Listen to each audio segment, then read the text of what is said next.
Hello, I'm Nick Matchin. And I'm Dan Collins. Welcome to the Rowan Report. Our first story tonight is about the Major League Baseball lockout.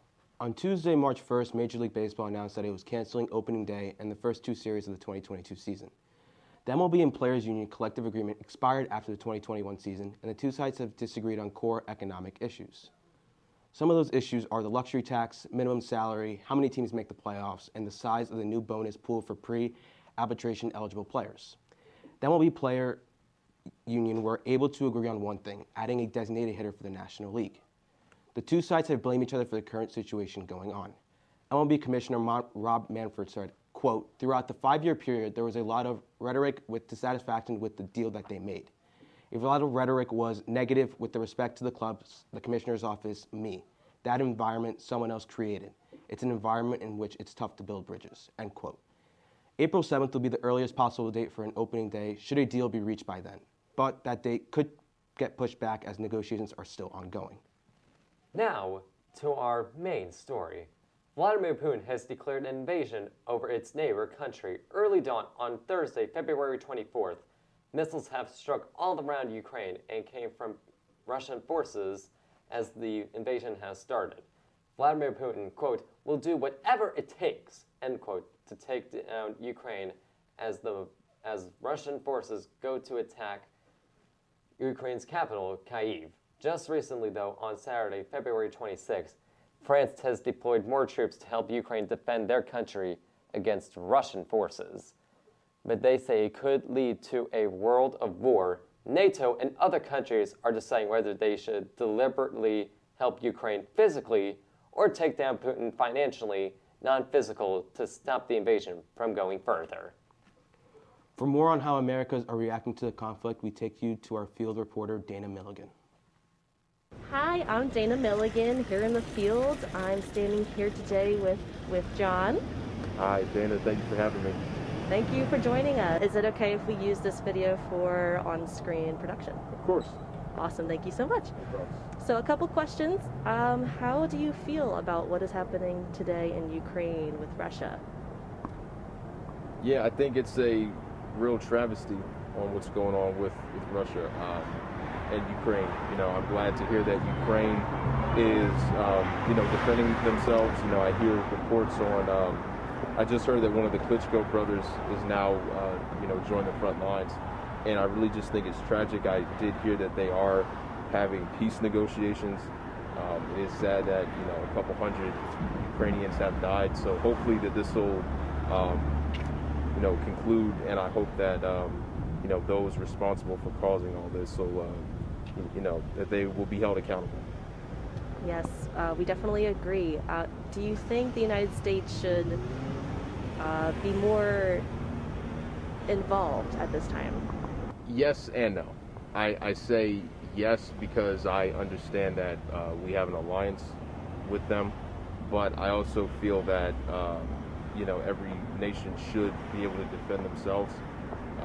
So I really think that right now we're doing a good job right now, but I feel that if it gets worse, that we don't have a problem stepping in, and as well as the other countries that we have alliances with will all come together and help out against Russia. Awesome. Thank you so much. That concludes this interview. Thank you for joining us, John. Thank you so much for having me. I really appreciate it. Thank you so much. Back to you, Nick. What is your name? My name is Shane Ewing. And is this okay if we use this for live production? Of course. Awesome. Thank you so much. Just a couple questions. We were wondering how you feel about what is happening in the Ukraine. Well, I think it's very scary. I think more than anything, it's a dangerously unstable world leader that is trying to justify this by any means necessary, and I don't think he has the justification or the means for it.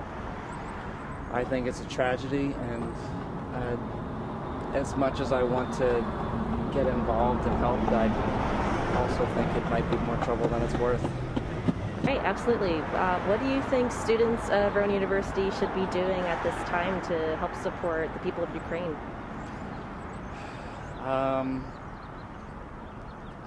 Charity.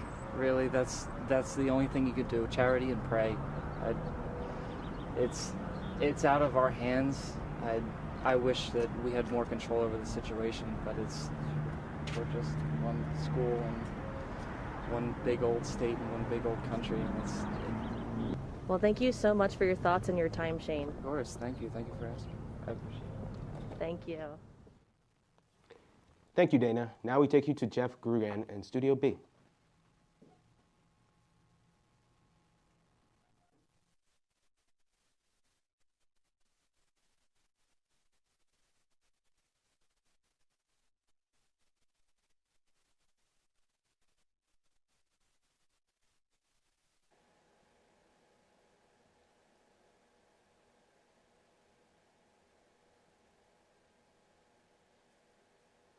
Thank you, Nick. Adam Sandler's upcoming Netflix feature, Hustle, featured its first trailer last month and is set in the Philadelphia region, with a release date planned for June 10th, 2022. The MCU is building hype among their fan base with the March 30th release of Moon Knight, set to premiere on Disney Plus with Oscar Isaac in the title role. Elden Ring, developed by From Software, was released for digital and retail purchase on February 25th, 2022, and received critical acclaim, being favorably compared to fellow fantasy games like Skyrim, Zelda, and Dark Souls. Finally, Sarah Weinman's novel Scoundrel, which deals with true crime, was listed #1 on Esquire's Best Books of 2022 so far. This is your entertainment insight. Now back to you in Studio A.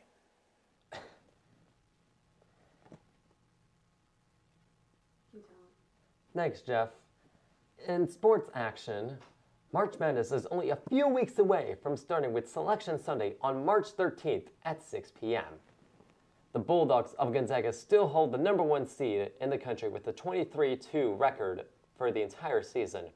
Rounding up the top four are Arizona 24-2, Auburn 24-3, and Kansas 23-4. They will take the #1 seeded teams if the tournament started today. The teams right behind them would take the 2 seeded teams. That would be Purdue 24-5, Kentucky 23-5, Baylor 23-5, and Duke 24-4. Go Blue Devils! There's still time for teams to rise and be ranked higher, or for teams to crash down and fall out of the tournament. We do not know what will happen before Selection Sunday, but all we know is that it will be an epic tournament once it starts on March 15th. Now we take you back to the Russian-Ukraine conflict with CBS correspondent Bradley Blackburn. Russia's invasion of Ukraine is now underway. Explosions were seen and heard across the country overnight. Russian President Vladimir Putin announced the start of the offensive in a pre-dawn speech. Putin said the action was necessary to protect civilians and restore order. He said Russia's goals include the, quote, demilitarization and denazification of Ukraine. Putin called on the Ukrainian military to surrender and warned other nations not to interfere.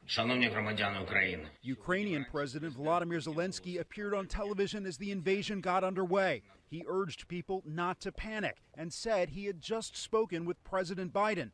The White House condemned what it called an unprovoked and unjustified attack by Russia. Here at the United Nations, diplomats gathered for an Emergency Security Council meeting. It's the Council's second emergency meeting this week on Ukraine. We're here for one reason and one reason only: to ask Russia to stop. During last night's session, the Ukrainian ambassador confronted his Russian counterpart. There is no purgatory for war criminals. They go straight to hell, Ambassador. The Security Council is expected to vote on a resolution against Russia today. However, it is unlikely to pass because, as a permanent council member, Russia holds veto power. Bradley Blackburn, CBS News, New York. As always, I'm Nick Matchin. And I'm Dan Collins. Thank you for joining us on tonight's edition of The Roma Report.